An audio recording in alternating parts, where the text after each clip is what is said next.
Shalom, shalom et bonsoir à tout le monde.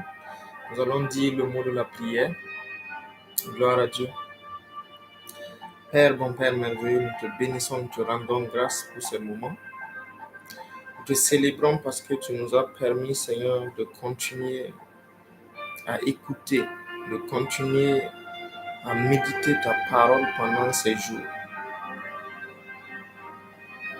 Merci pour ta parole expérimentale. Merci pour ta parole révélée. Merci pour ta parole vraiment. Aujourd'hui encore, nous nous attendons à toi pour une visitation puissante. Nous attendons à toi pour un éclairage puissant. Nous attendons à toi pour être bâtis, pour être façonnés, pour être guéris, pour être délivrés. Au nom de ton Fils Jésus et par ton Esprit, nous avons prié. Amen. Amen. Amen. Amen. Gloire à Dieu, gloire à Dieu. Bénissons le Seigneur. Donc, hier, nous avons vu la parole expérimentale. Avant-hier, nous avons vu la puissance de la méditation, ce que la méditation apporte dans nos vies. Et hier, nous avons dit que à la suite de la méditation, c'est l'action, c'est l'acceptation et c'est la persévérance qui permet de porter du fruit par cette parole. Aujourd'hui, nous allons voir un aspect particulier de la marche dans la guérison divine.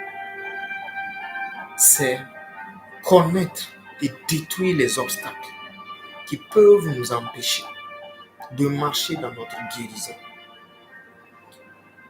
Mais avant, la Bible décrit plusieurs sources d'informations pour la maladie. La Bible décrit que la maladie peut venir du diable, des démons, comme par exemple pour l'enfant lunatique de Matthieu 17, qui était tout le temps malade et cela influencé par un esprit lunatique. Comme par exemple dans Matthieu 15, la femme païenne, cananéenne, qui est venue pour la délivrance de sa fille. Donc les esprits peuvent créer des maladies dans les corps. C'est pourquoi il faut connaître la source de la maladie. C'est pourquoi il n'y a pas un traitement standard pour tous les types de maladies, à part la parole de Dieu. C'est seulement dans la parole de Christ que nous avons l'efficacité, que nous avons la réussite, le succès à 100% face aux maladies. Et c'est pourquoi Dieu permet que nous puissions prendre connaissance de sa parole pour pouvoir triompher dans ce monde. Donc, les esprits donnent des maladies. Ça peut être des maladies le plus souvent cycliques. Elle a habité dans la famille, elle a duré dans la famille, elle attrape les gens suivant un processus cyclique. Ça peut être en fonction de l'âge. Il y a des familles où, à partir de 40 ans, tout le monde est diabétique. Peu importe les médicaments qu'il va falloir prendre. Il y a des familles où, à partir de 60 ans, les gens meurent par suite de maladies. Ça peut être de façon cyclique, comme par saison. C'est-à-dire qu'il y a des saisons où cette personne-là a des maladies spécifiques. Elle peut devenir folle ou il peut devenir fou. Mais après 3 mois, après 4 mois, ça passe. Et la personne reprend sa raison. C'est des maladies spirituelles. La maladie peut être également liée à l'homme lui-même, à l'action humaine. Et au niveau de l'action humaine, il y a premièrement la désobéissance. la désobéissance à la parole de Dieu, la désobéissance à un ordre divin peut apporter la maladie dans nos vies. Mais ça, c'est surtout pour ceux qui ne sont pas en Christ. Parce que nous allons le voir parmi les obstacles. Le péché n'est pas un obstacle à la puissance de Dieu. Parce que les gens sont sauvés étant pécheurs. Nous ne sommes pas justes avant de recevoir la grâce de Dieu. Nous sommes pécheurs, nous sommes faibles, nous sommes des gens qui sont chroniquement et foncièrement opposés à Dieu avant que Dieu nous rachète. Quand il nous rachète, il nous bâtit. Ce n'est pas sa volonté que nous demeurons dans le péché. Mais penser qu'à cause d'un péché quelconque, c'est pour cela que je ne suis pas guéri, n'est pas ce que les Écritures nous disent. Le péché nous rend faibles parce que ça nous prive de la présence de Dieu. Mais ce n'est pas la cause de la maladie. La cause de la maladie peut être l'absence de Dieu, c'est-à-dire l'absence de la présence manifeste de Dieu, dont la protection est levée et la maladie peut intervenir. Donc, ensuite, l'homme peut lui-même se créer des péchés par les comportements charnels. Il y a beaucoup de personnes qui touchent à des substances illicites. Il y a beaucoup de personnes qui font des choses négatives et qui savent que c'est négatif. Par exemple, fumer, ou bien prendre de la drogue, ou bien boire abondamment d'alcool. Ce sont des substances qui ont été étudiées et qui ont un potentiel négatif sur la santé. Mais parfois, il nous arrive de les prendre et de les prendre en abondance. Et ça joue sur la détérioration de la santé. Il y a également un troisième facteur, c'est notre environnement, l'environnement et la nature qui nous entoure. Puisque lorsque l'homme a désobéi, notre ancêtre Adam, il a désobéi et toute la nature a été corrompue avec elle. C'est pourquoi actuellement un moustique peut transmettre une maladie. Lorsque Adam était dans le jardin d'Éden, les moustiques n'étaient pas nocifs. C'est le péché qui a introduit la nocivité dans l'environnement. Manger un fruit ou manger une plante n'était pas nocif. Mais comme le péché a corrompu toute la nature, tout l'environnement, et actuellement avec l'industrialisation, où certaines industries déversent en abondance des déchets toxiques dans l'eau, ou parce que nous mangeons les pesticides, ce sont des choses qui, en contact de l'organisme, développent certaines maladies. Mais au-delà de tout cela, nous avons une bonne nouvelle. C'est qu'en Christ, toutes ces choses sont passées. Si et seulement si nous en avons conscience. Notre avantage en Christ, c'est qu'il a payé pour tout cela. Pour tous les types de maladies, pour toutes les sources de maladies. Il a porté toutes nos maladies, que ce soit passé, présent et futur. Maintenant, c'est la conscience de la vérité qui nous libère de l'affliction de ces maladies.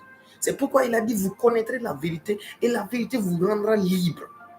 C'est lorsque la vérité est internalisée en nous que nous sommes libérés du fardeau de ces maladies que nous portons alors que nous ne les avons plus dans notre vie. Donc voilà les trois grandes catégories de sources de maladies qui peuvent venir. Et si nous regardons attentivement, nous allons voir que toutes les maladies viennent de ces trois sources-là. Et c'est pourquoi il est important de les connaître, de les analyser, mais également de les checker dans la vie de ceux que nous voulons toucher. Maintenant, la première et la plus grande forme de doctrine traditionnaliste anti-guérison divine. Nous allons le voir. Donc, nous commençons les traditions. Quelles sont les traditions, les obstacles majeurs qui peuvent nous empêcher de manifester la guérison divine? Donc, la première, c'est qu'il n'y a plus la possibilité d'être guéri surnaturellement. Et nous voyons cela, c'est une pensée des Sadducéens. Nous allons lire cela dans Acte 23. Acte 23, verset 8. La Bible dit, car les Sadducéens disent qu'il n'y a point de résurrection et qu'il n'existe ni ange ni esprit, tandis que les pharisiens affirment le contraire. Donc les Sadducéens sont une caste. De nos jours, on peut les appeler les scientifiques ou tous ceux qui croient en la science. C'est-à-dire que pour ces types de personnes, le miracle n'est plus d'actualité. Donc, oser dire que je vais utiliser le nom de Jésus pour me guérir, oser dire que je vais pratiquer l'imposition des mains pour me guérir, c'est une hérésie et c'est de la folie. Pourquoi? C'est l'esprit des Sadducéens. Donc, ce sont des démons qui se transmettent de génération en génération. L'idée de Dieu et de la manifestation du Dieu vivant est anéantie dans leur vie. Pour eux, tout est naturel. Et donc, pour eux, la seule forme de traitement possible, c'est par les médicaments. Puisqu'ils ne croient pas à la puissance de Dieu. Ils ne croient pas à la vie après la mort. Et cela est très important de comprendre que parfois ça nous arrive de grandir dans des environnements comme ça. Ou lorsque tu es malade, quand tu ne prends pas un traitement naturel, on va t'amener à douter de ta foi. C'est la doctrine sadducéenne. Et cela grandit avec tous ceux qui sont dans le naturel, qui ne croient pas à la spiritualité.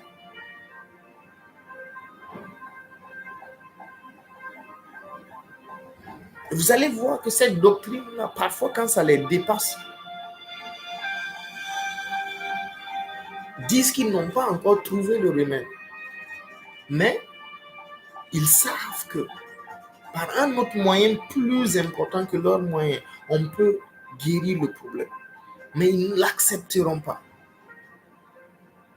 Parce qu'on est fondé sur les faits, les preuves, les résultats. Et surtout naturel. Donc ça, c'est une tradition, c'est une fausse doctrine qui empêche, qui bloque la foi.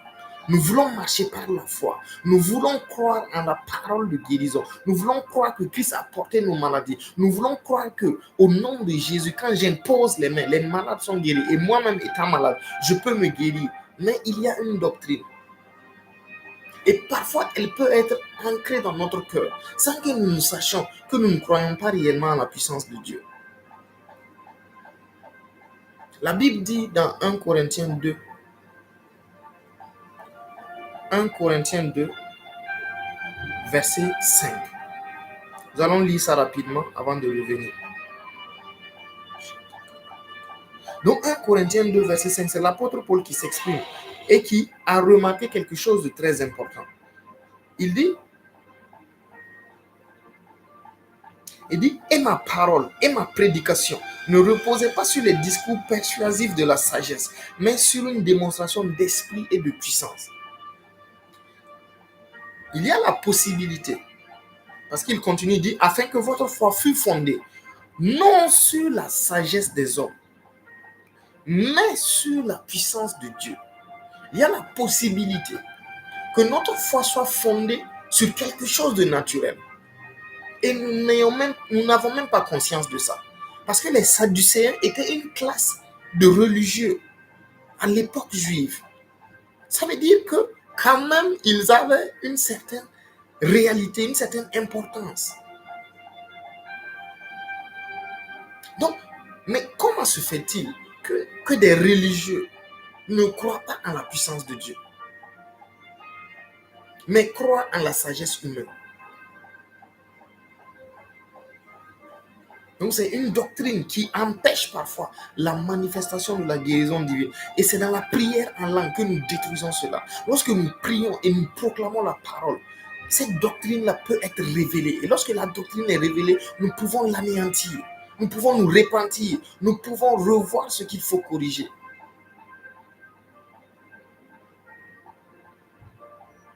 Parce que parfois les doctrines et les traditions ne se révèlent pas au premier coup. C'est pourquoi c'est difficile de les discerner dans notre vie. Parfois nous pensons que nous n'avons pas cela.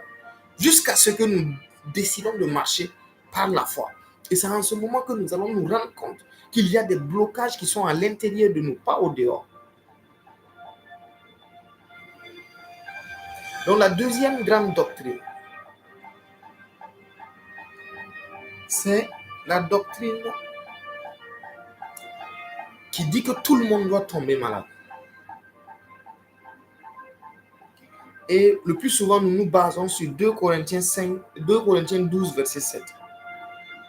Et dit, l'apôtre Paul qui dit, et pour que je ne sois pas enflé d'orgueil à cause de l'excellence de ces révélations, il m'a été mis une écharpe dans la chair, un âge de Satan pour me souffleter et pour m'empêcher de m'enorgueillir. Parfois, il nous arrive de considérer que même l'apôtre Paul a été malade. Non.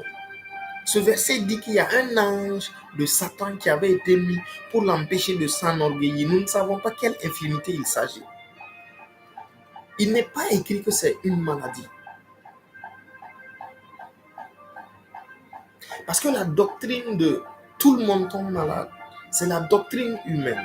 C'est la doctrine de chaque être humain est faible. Alors qu'en Christ, nous sommes devenus une nouvelle création. Nous partageons la nature de Dieu. Nous partageons le caractère de Dieu. Nous partageons le Saint-Esprit. Nous partageons la parole de Dieu. Nous partageons la vie de Dieu. Nous partageons la vitalité de Dieu. Tout ce qui est de Dieu, nous le partageons actuellement en Christ. Donc nous sommes faibles si nous acceptons que nous sommes faibles. C'est pourquoi la parole nous dit que le faible dit « je suis fort » par le Saint-Esprit.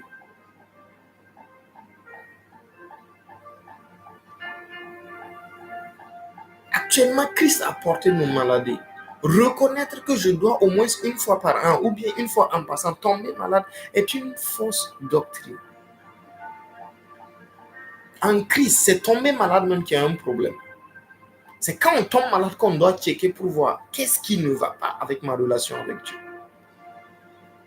Qu'est-ce qui ne va pas avec mon interaction avec la parole de Dieu.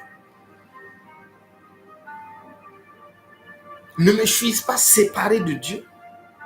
Actuellement, ne suis-je pas dans une situation de vulnérabilité pour que la maladie ose venir dans mon corps?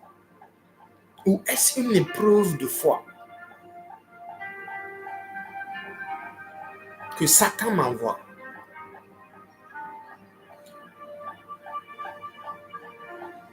Donc c'est une doctrine qui ne tient pas actuellement.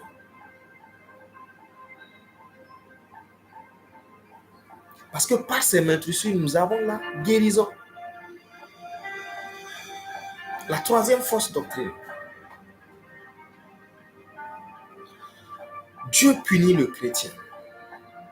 C'est un obstacle majeur de dire que Dieu nous punit pour nous enseigner quelque chose. Nous voyons cela dans Deutéronome 28. Il dit, verset 15, mais si tu n'obéis point à la voix de l'Éternel ton Dieu, si tu n'observes pas et ne mets pas en pratique tous ses commandements et toutes ses lois que je te prescris aujourd'hui, voici toutes les malédictions qui viendront sur toi et qui seront ton partage. Deutéronome, verset 21, l'Éternel attachera à toi la peste jusqu'à ce qu'elle te consume dans le pays dont tu vas entrer en possession. Ce verset est la parole de Dieu, mais n'est pas pour ceux qui sont en Christ. Ce verset est pour tous les serviteurs. L'alliance de Moïse avec le Seigneur et avec le peuple d'Israël, c'est une alliance de serviteurs. Quel maître? Jésus l'a bien signifié. dans les évangiles. Il dit quel maître, lorsqu'il descend le soir et qu'il rentre à la maison, ne dit pas à son serviteur, sers-moi d'abord à manger et après tu te serviras. Pour dire que le serviteur est un serviteur et que le serviteur est attaché au service. Et une fois que ce serviteur n'est pas attaché au service, on peut le punir. Donc la relation entre Dieu et le peuple d'Israël était une relation basée sur le service. Mais la relation entre Dieu et Christ, c'est une relation de père à enfant. Donc il y a des versets qui ne s'appliquent plus à l'enfant de Dieu. Dieu châtie ses enfants. Mais il les châtie comment? En leur privant de sa présence manifeste. Lorsque nous sommes dans un péché chronique, lorsque nous demeurons dans une situation d'iniquité, c'est-à-dire un péché que nous-mêmes on sait que c'est un péché, mais nous y sommes quand même volontairement. Qu'est-ce que nous sommes en train de faire? Nous nous séparons de l'Esprit de Dieu, la présence manifeste de l'Esprit de Dieu. Et nous sommes en train tout doucement de nous attacher à un autre esprit, qui est l'esprit de péché. Et c'est pourquoi nous sommes devenus vulnérables lorsque nous péchons. Mais ce n'est pas Dieu qui enverra la maladie dans notre corps pour dire que nous sommes dans un péché. Non, Dieu aime le pécheur chrétien, mais il hait le péché. Il hait notre action. Si notre action est un péché, parce qu'il nous a sanctifiés. Hébreux 10, 14. Par une seule offrande, il nous a amenés à la perfection. Donc nous sommes sanctifiés une fois pour toutes par l'offrande du corps de Jésus. Mais si malgré cette sanctification que nous avons reçue, nous continuons de marcher dans le péché, Dieu se retire. Il est en nous, mais il ne se manifeste pas. Jusqu'au jour où il nous quitte. Et c'est pourquoi cette condition est pire même que d'envoyer la maladie. Parce que être privé de la présence manifeste de Dieu est plus grave. Parce qu'on se sent comme inexistant.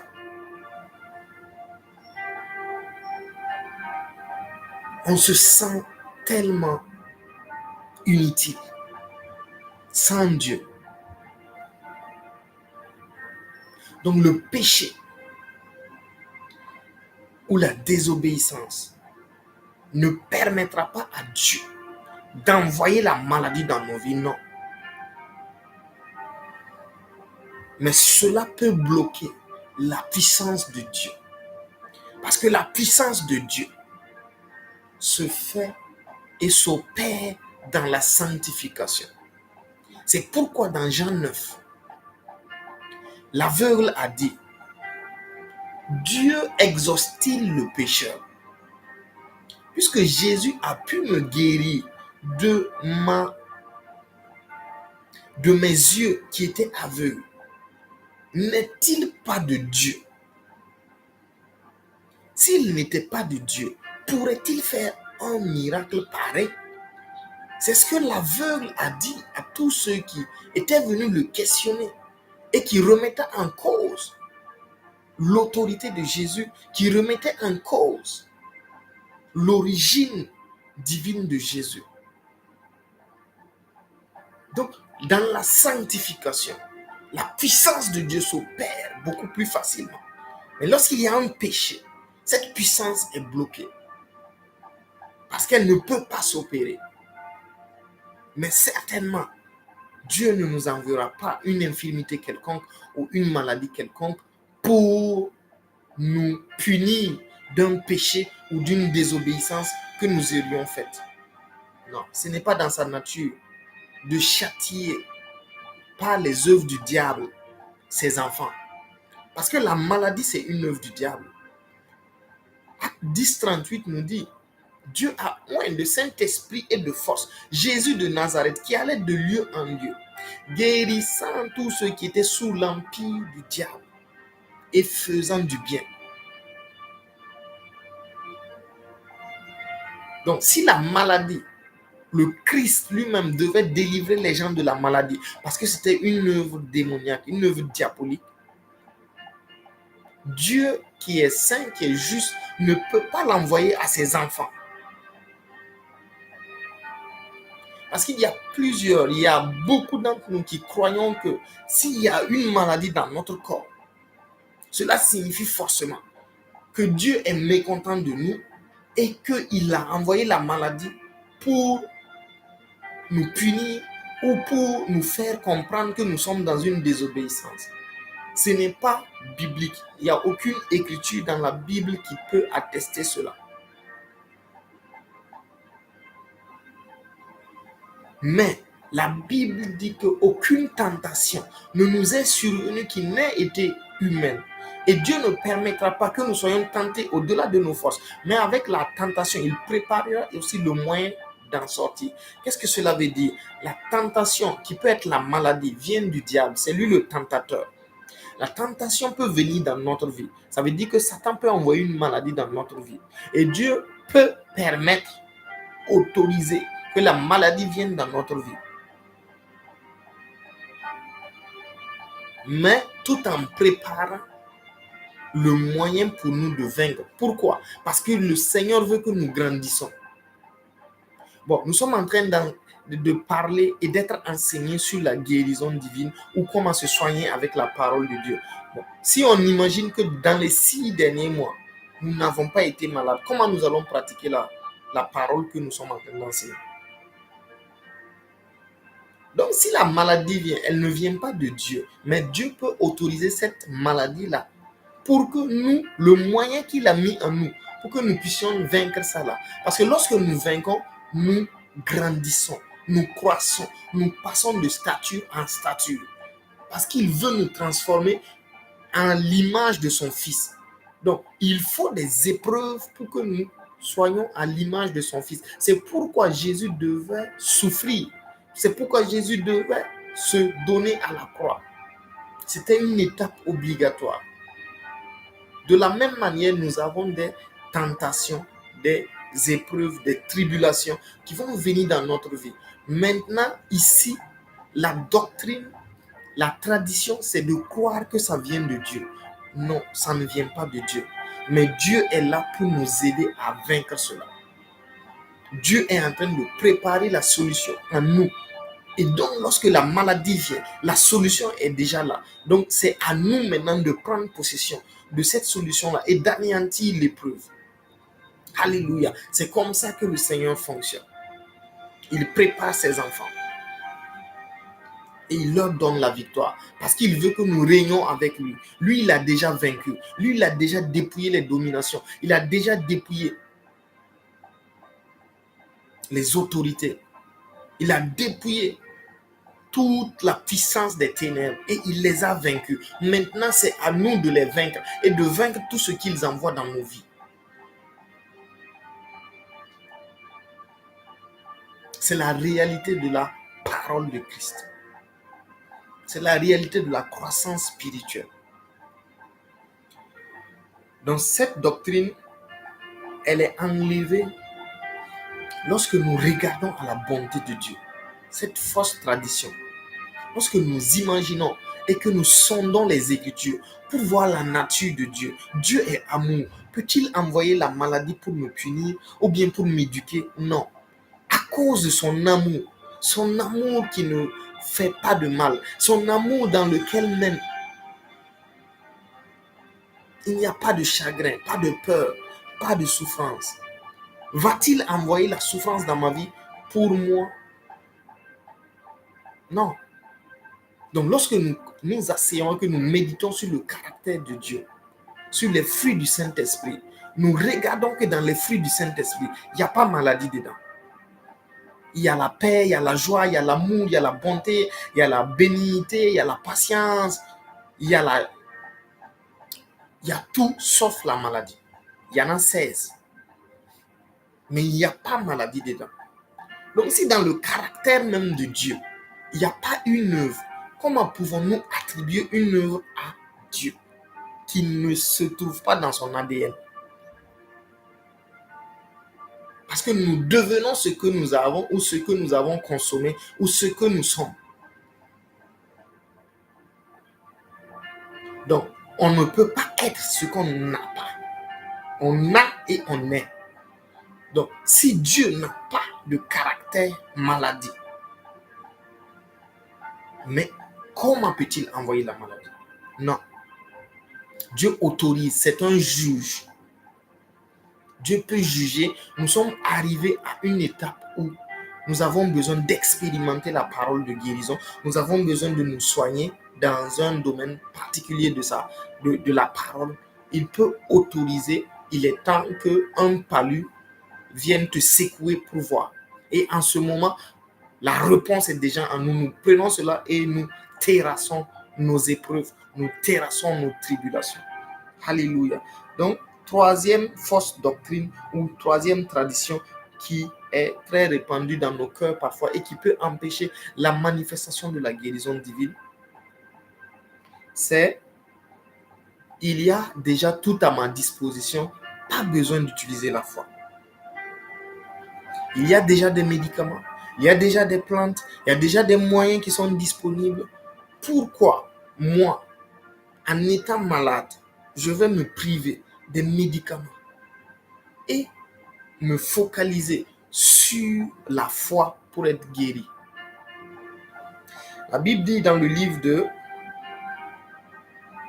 Jacques chapitre 5, verset 14, il dit: quelqu'un parmi vous est-il malade, qu'il appelle les anciens de l'église et que les anciens prient pour lui en loignant d'huile au nom du Seigneur?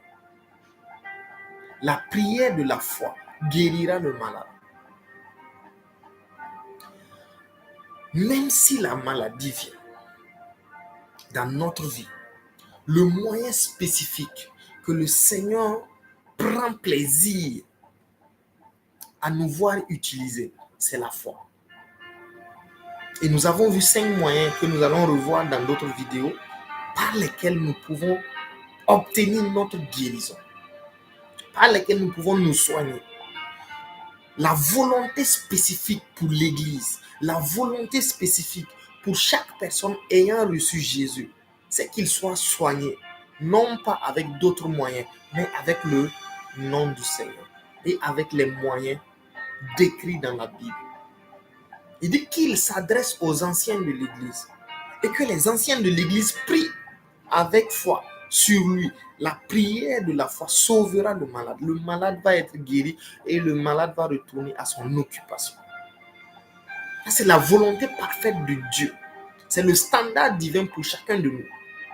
C'est-à-dire que lorsque moi je suis malade, mon premier regard n'est pas sur un moyen terrestre. Mon premier regard, c'est sur un moyen spirituel. C'est sur la parole de Dieu, même si c'est une maladie physique. Peu importe la maladie, même si c'est une maladie physique, Dieu nous conseille. Dieu dit que lui, il prend plaisir si nous obéissons à sa parole. Et il dit qu'ici, là, si c'est une maladie qui atteint un enfant de Dieu, il part voir les anciens. Si lui-même, il ne peut pas prier pour lui-même, il part voir les anciens. Les anciens vont prier pour lui, il va être guéri. Mais les enseignements que le Seigneur est en train de nous donner, c'est pour que nous puissions nous-mêmes prier pour nous-mêmes, être guéris par la parole de Christ et aussi être une source de bénédiction pour tous ceux qui vont avoir besoin de guérison selon Christ. Parce que c'est ça la volonté de Dieu. Dans Hébreux 10, 38,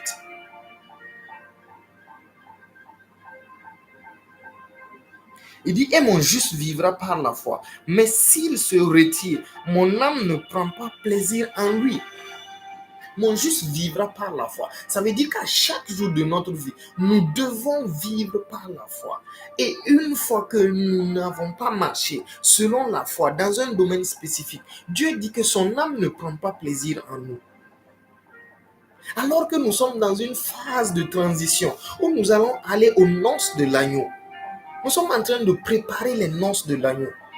Et le Christ est clair. Il dit que lui, il va recevoir ceux qui ont vaincu. Il dit, lorsque je retournerai sur la terre, verrai-je la foi dans Luc 18. Le seul critère qui intéressait Jésus lors de son retour sur la terre, c'est la foi. Est-ce que quand je vais revenir pour chercher mon église, pour aller faire les noces, vais-je trouver de la foi? C'est un critère important. Actuellement, nous reléguons la foi au second plan. Nous commençons par les choses secondaires et nous mettons la foi au second plan. Et actuellement, Dieu est en train de vouloir rétablir la foi au premier plan. Dieu veut nous amener à marcher d'abord par la foi, avant autre chose. Avant autre chose, à marcher par la foi. Donc, il y a des médicaments et c'est bien. Il y a des plantes et c'est bien. Mais la volonté parfaite de Dieu pour chaque chrétien, c'est de se soigner avec la foi. C'est de se soigner avec sa foi. C'est notre foi qui doit nous soigner. Parce que nous ne devons pas être dépendants de quelqu'un d'autre que de Dieu et de sa parole. Notre dépendance est absolue à la parole de Dieu et à Dieu lui-même.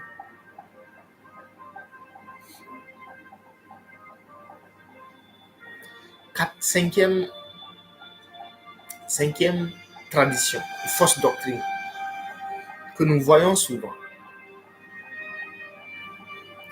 Et beaucoup de personnes disent c'est mon absence d'exercice corporel ou de régulation alimentaire qui m'ont donné ces maladies. La Bible dit dans Marc 16, verset 18, il dit ils saisiront des serpents et s'ils boivent quelques breuvages mortels, ils ne leur feront point de mal.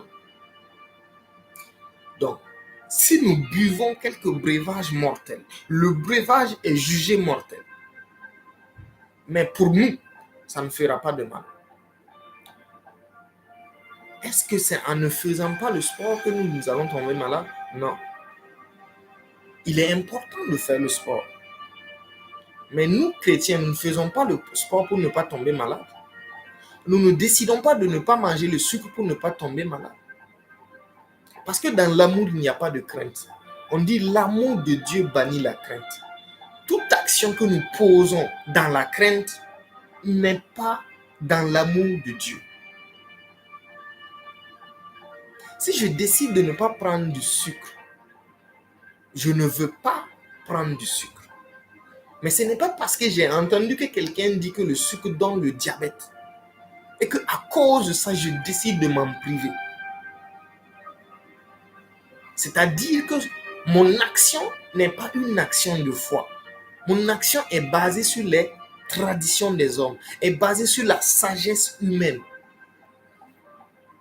Et si c'est sur la sagesse humaine et non sur la parole de Dieu, donc mon action n'est pas une action de foi. Parce que la parole renferme la foi. Toutefois, que j'agis conformément aux directives de la parole de Dieu, alors j'agis dans la foi et je suis protégé par le Seigneur. Mais une fois que je décide d'agir en dehors de la parole de Dieu, je ne suis pas dans la foi. Et donc, je suis vulnérable. C'est pourquoi aucun régime alimentaire ne peut empêcher la maladie de venir. Parce que nous avons vu dans les causes que la maladie n'est pas seulement naturelle, elle est également spirituelle. S'il y a un esprit qui vient avec cette maladie, tu ne peux pas vaincre en faisant un régime, non. Puisque la maladie, sa source n'est pas naturelle, ton régime ne changera rien.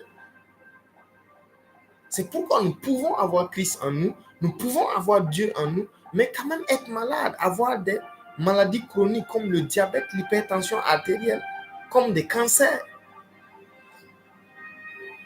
Par ignorance de la parole de Dieu parfois, ou par des traditions comme celle-ci. Ce n'est pas parce que les hommes le font que c'est les mêmes standards pour nous. Nous sommes dans le monde, mais nous ne sommes pas du monde. Nos standards sont différents. Et ce que le Saint-Esprit est en train de faire actuellement à travers ses enseignements, c'est de nous amener à adopter les standards du royaume. Moi, je ne suis qu'un canal à travers lequel il exhorte. Parce que moi-même, j'ai besoin de ce que je dis. J'ai besoin de cela. Moi-même, pour marcher, parfois, j'y réécoute. Parfois, lorsque le doute vient. Mais ça, c'est la parole dure de Dieu. Je bénis le Seigneur de ce qu'il le dit comme ça. Donc, il dit que si c'est un breuvage mortel, cela ne peut pas nous faire de mal. Ce n'est pas un petit quelque chose qui peut nous faire du mal. Ce n'est pas parce que je ne fais plus le sport que je dois tomber malade. Non. Le problème est déplacé. C'est une fausse doctrine qui a été importée.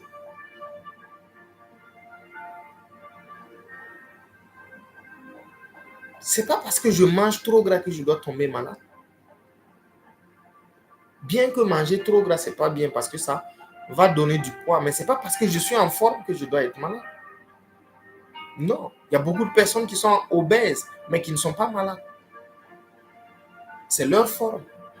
Tel vase est un vase d'honneur, tel est un vase de terre, et tel autre est un type de vase.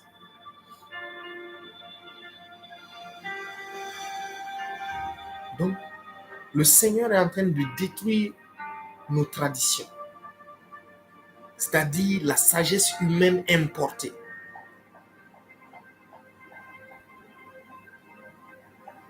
Et ça, c'est une grande tradition dans l'Église. Nous avons des comportements toujours craintifs. Nous craignons beaucoup de choses. Si je ne fais pas telle chose va m'arriver. Si je ne fais pas telle chose va m'arriver. Mais non, on a été délivré de tout cela.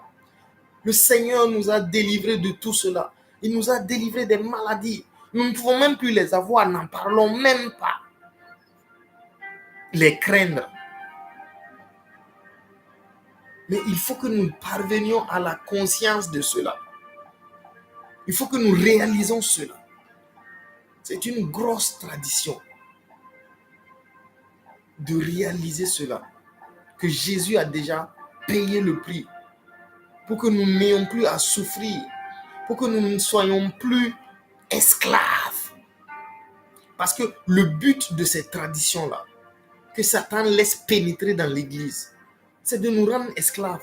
Alors que la Bible dit qu'il nous a rendus libres. Il nous a rendus libres. Je suis libre de manger ce que je veux. Même si on a mis des pesticides dedans. Moi, je suis enfant de Dieu. Ce n'est pas parce que tel aliment a été mal préparé que ça doit me donner la maladie. Au contraire, lorsque un aliment est mal préparé, pour tester que toi tu es enfant de Dieu, tu pars goûter. Pour tester que la parole de Dieu est vraiment vivante dans... Il a dit si quelqu'un boit un breuvage mortel. C'est ça qui doit être dans notre conscience. Peu importe ce qui rentre dans ma bouche, ça finit dans les WC. Ça finit dans les toilettes. Ça ne peut pas avoir une action négative sur moi. C'est impossible. Il dit tout ce qui rentre dans la bouche finit au lieu secret. Ne peut pas souiller le corps. Ne peut pas souiller l'homme. Mais c'est ce qui sort de l'homme. C'est nos pensées à l'intérieur. C'est nos traditions à l'intérieur qui nous souillent et qui peuvent envoyer des maladies. Qui peuvent envoyer des afflictions. Et c'est aussi les esprits.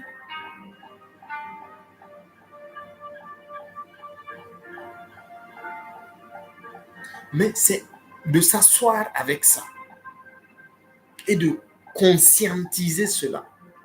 Il faut que nous parvenions à la conscience de ce verset. Nous le lisons, nous le relisons, nous le lisons, nous le relisons, jusqu'à ce que... Mais, donc si même ce qui est mortel ne peut pas moi me tuer, donc, même ce que je mange ne peut pas apporter des maladies dans mon corps.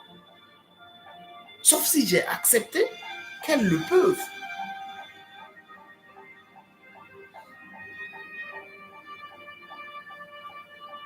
La preuve, en temps de famine, lorsque l'homme est poussé dans les derniers retranchements, en temps de famine, les gens boivent leurs urines. En temps de conditions socio-sécurité compliquées, les gens boivent leurs urines. Parfois, ils transforment les feuilles. Les feuilles dites toxiques, amères, ils les mangent. Mais ça ne les tue pas pour autant. Les gens boivent l'eau de barrage non préparée. Mais ils n'ont pas de maladie. Regardez un reportage la dernière fois. Les soldats, ils enlevaient directement l'eau du barrage. Et ils buvaient, ils continuaient le combat. Et l'eau est jaune. Ce n'est pas de l'eau potable. Mais ils ont mis dans leur tête. Leur conscience est pure.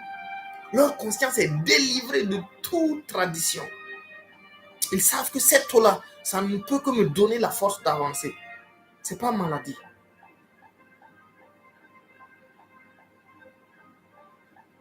Alléluia. Donc, le Seigneur nous a délivrés de ces choses. Le Seigneur nous a délivrés de ces choses. Et nous ne pouvons plus nous rendre encore esclaves de ces choses. Nous devons bien vivre. Nous devons bien manger. Et le Saint-Esprit va nous conduire dans ça. Mais ce n'est pas ce qui est physique qui peut détériorer notre santé. C'est ce que nous avons cru. Et si et seulement si nous sommes basés sur la parole de Dieu, alors Dieu ne mentira pas. Il interviendra.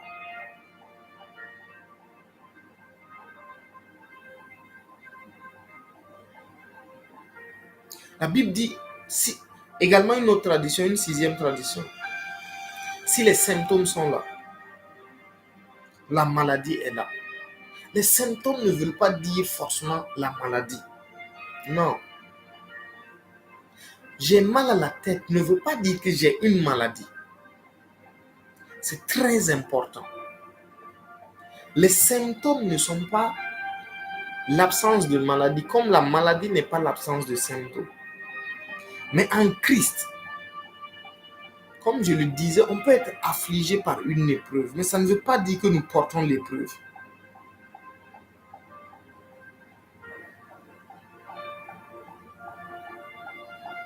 Ok, prenons un cas. Bon, continuons un peu. Alléluia. Gloire à Dieu. Allons-y dans le livre de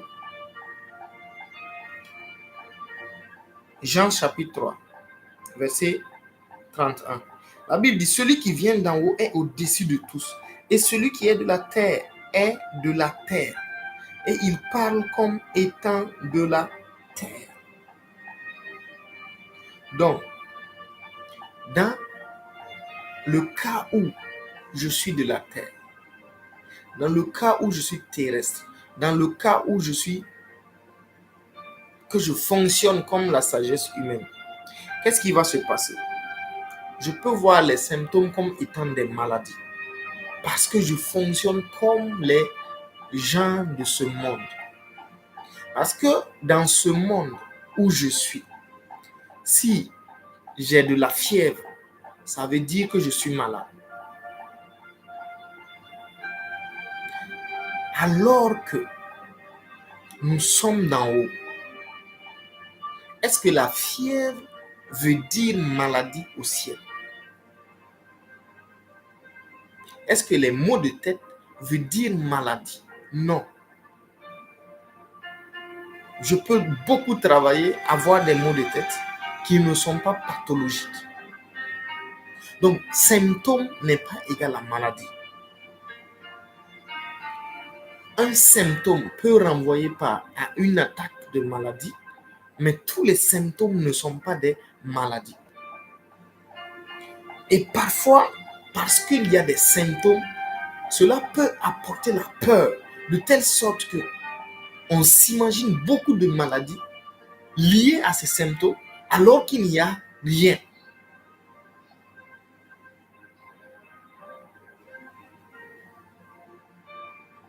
Et donc, dans ce verset que nous venons de lire, il dit, celui qui vient d'en haut est au-dessus. Celui qui est sur la terre est de la terre. La guérison dans le royaume, comment cela se manifeste? Est-ce que la guérison égale à la disparition des symptômes? Ou la guérison égale à la disparition de la maladie? Si c'est égal à la disparition des symptômes, pour ceux qui ont des maladies où il n'y a pas de symptômes, comment ils font pour savoir qu'ils sont guéris? Il faut aller checker.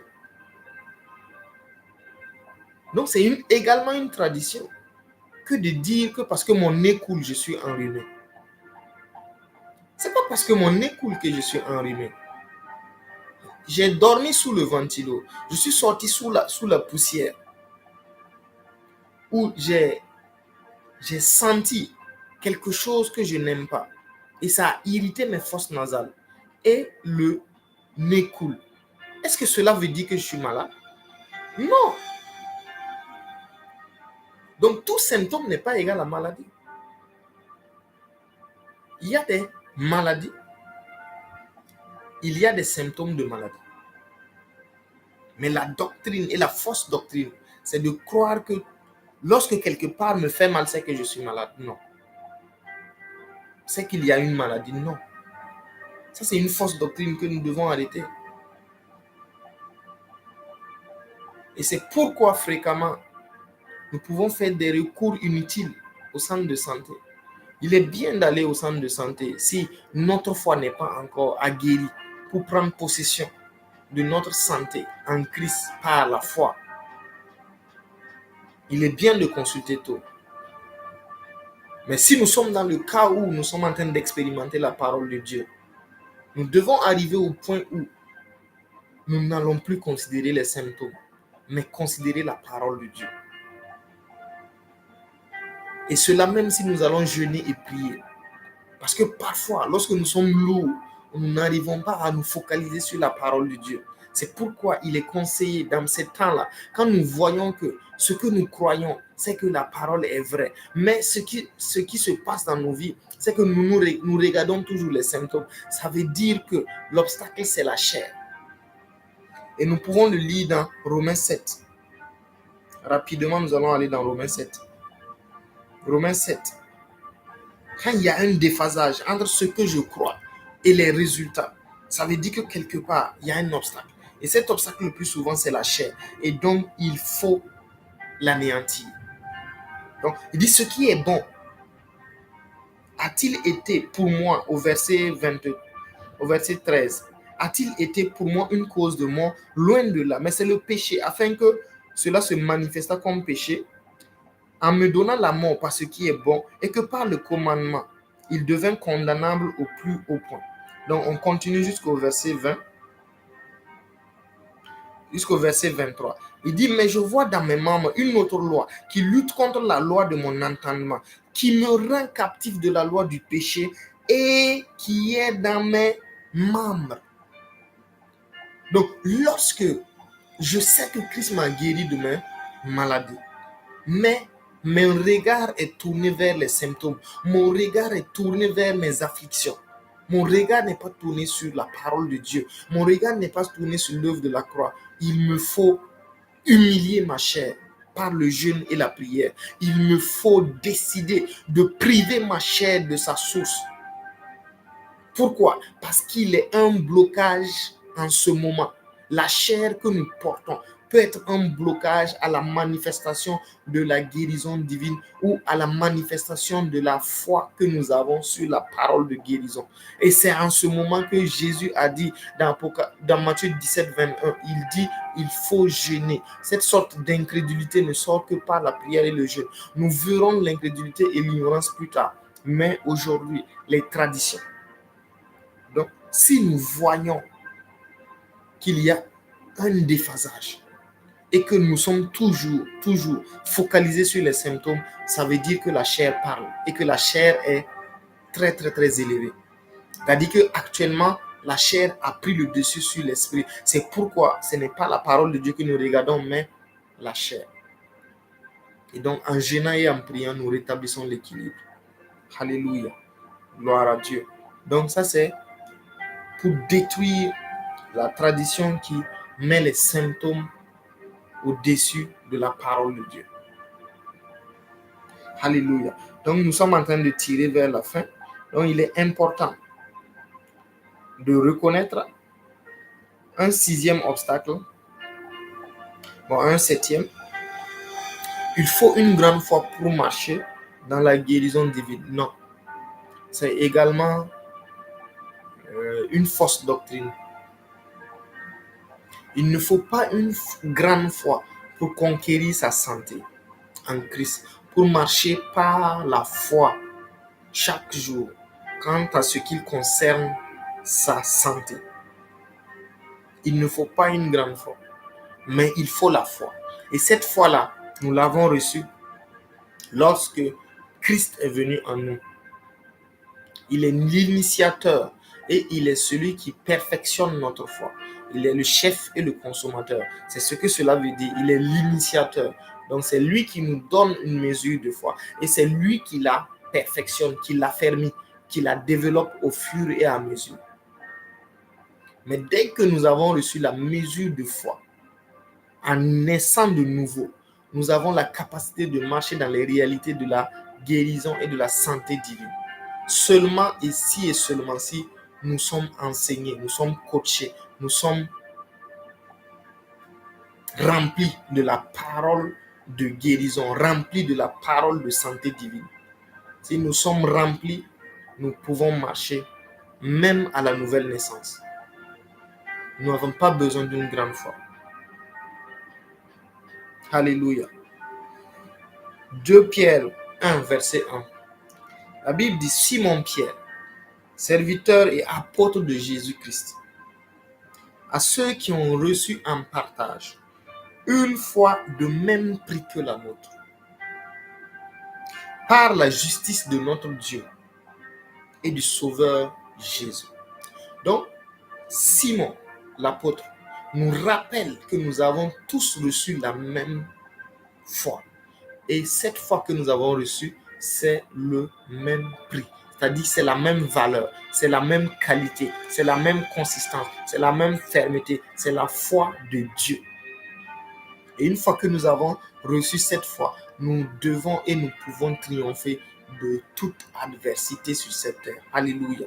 Gloire à Dieu. Nous pouvons triompher de la maladie, nous pouvons triompher de nos infirmités, nous pouvons triompher des souffrances, nous pouvons triompher de nos douleurs, si et seulement si cette foi, nous la mettons en pratique.